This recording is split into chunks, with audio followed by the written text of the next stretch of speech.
Alors cette année, le Téléthon, il est sous le thème de la couleur.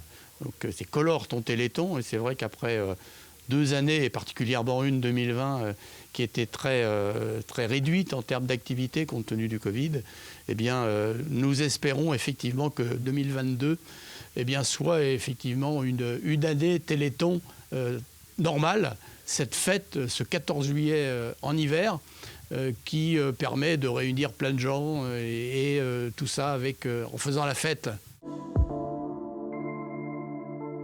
En Vendée, il y a 150 équipes d'organisation du Téléthon. Il y en a des petits, il y en a des plus gros. Tous organisent des choses extraordinaires. Il ne manque pas d'imagination. Il y a des nouveaux organisateurs. Il y en a un cette année qui va tenter de battre le record du monde de la plus longue tagliatelle. Donc c'est un très beau défi.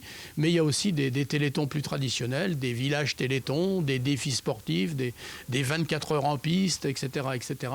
Des repas, des concerts. En fait, toutes les activités traditionnelles du Téléthon, on va les retrouver partout en Vendée. Et les bénévoles mobilisés sur le terrain pour le Téléthon, c'est des milliers, puisqu'il y a parfois certains organisateurs, je vous disais, il y en a 150 en Vendée, certaines équipes, il y a plus de 100 bénévoles qui sont engagés pendant le week-end du Téléthon. Cette application, elle permet effectivement à tout un chacun de savoir ce qui existe et même de s'y rendre, puisque évidemment on peut cliquer aussi sur l'endroit où on veut aller. On peut être guidé même jusqu'à cette animation. Ça permettra au public de connaître les animations qui sont proches de lui, proches de son domicile.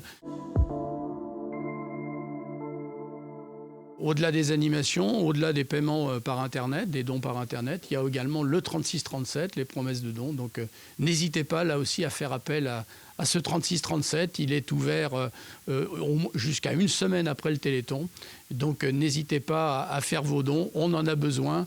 95% des maladies encore sans traitement, il va falloir encore quelques années pour arriver à l'ambition de l'AFM Téléthon qui est de guérir tous les malades. Alors, les Vendéens sont généreux, c'est une tradition.